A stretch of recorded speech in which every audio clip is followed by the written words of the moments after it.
Hey guys, welcome to my online see. मेरा नाम है देव। सो गाइस, आज बात करने वाले इनकम टैक्स डिपार्टमेंट ने यहाँ पे new income tax form launch कर दिए हैं असेसमेंट ईयर 22 और 23 के। जी हाँ, तो बेसिकली यहाँ पे नोटिफिकेशन आ चुकी है जिसके अंदर उन्होंने ITR 1, 2, 3 फॉर्म चारों फॉर्म को यहाँ पे लॉन्च कर दिया है।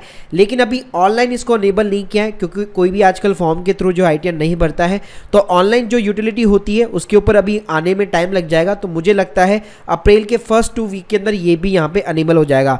तो चलिए गाइस, बात करते हैं कि इस बार इन्होंने जो ITR फॉर्म यहाँ पे लॉन्च किया है उसके अंदर क्या मेजर चेंजेस लेके आए हैं, या कोई चेंज है भी या फिर नहीं है। सो देखिएगा, इस फॉर्म को लॉन्च करने के लिए इनको कुछ भी नहीं करना था, सिर्फ असेसमेंट ईयर यहाँ पे चेंज करना था। बाकी जो 21 और 22 के अंदर जो सारी चीजें थी वही यहाँ पे सेम टू सेम एप्लीकेबल है। लेकिन आप लोगों को शायद पता होगा कि 21-22 के अंदर भी यहाँ पे मेजर चेंजेस आए थे, तो हम लोग उसको भी एक बार रिव्यू कर लेते हैं। तो जैसे गाइस, अगर मैं ITR 1 की बात करूँ तो ITR 1 जो है एक सैलरी वाला बंदा जिसकी 1 हाउस से प्रॉपर्टी इनकम है या फिर कोई भी अदर इनकम है अप टू 50 लाख रुपीज, वो यहाँ पे ITR 1 जो है फाइल कर सकता है।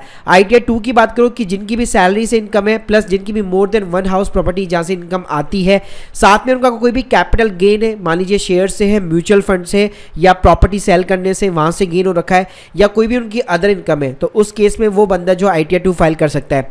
ITR 3 की बात करूं तो अगर मान लीजिए आपकी इनकम जो है मोर देन 1 हाउस प्रॉपर्टी है, साथ में आप एक बिजनेस चला रहे हैं, एक प्रोफेशन चला रहे हैं, वहां से आपका प्रॉफिट अर्न होता है, इसके अलावा आप F&O भी करते हैं, ट्रेडिंग भी करते हैं, वहां से भी आपकी इनकम होती है, इसके अलावा आपका कैपिटल गेन भी है, शेयर के अंदर भी है, म्यूचुअल फंड के अंदर भी है, साथ में आपकी अदर सोर्सेज से यहाँ पे इनकम भी है, तो उस केस में यहाँ पे आप ITR 3 फाइल कर सकते हैं। और एज यूजुअल जो ITR 4 है वो प्रेजेंटिव इनकम के लिए है। अगर आपका एक बिजनेस है, प्रोफेशन है और आप एक एज ए प्रेजेंटिव इनकम दिखाना चाहते हैं, तो उस केस में आपको ITR 4 यहाँ पे यूज में लेनी पड़ेगी।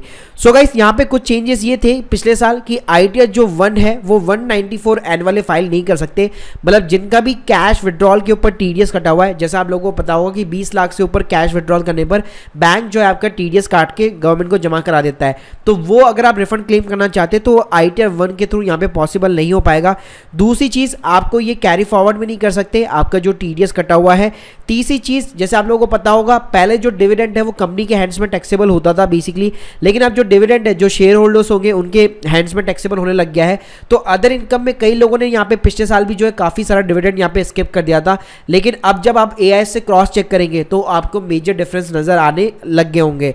तो बेसिकली इस साल भी आपको डिविडेंड जो है यहाँ पे मतलब मिसमैच नहीं करना है, एग्जैक्टली जो AIS के अंदर दिख रहा है वो आपको डालना है, या फिर आपका जो भी ब्रोकर है वहां से स्टेटमेंट डाउनलोड कीजिए, क्योंकि आजकल ब्रोकर के स्टेटमेंट में भी डिविडेंड यहाँ पे आने लगता है।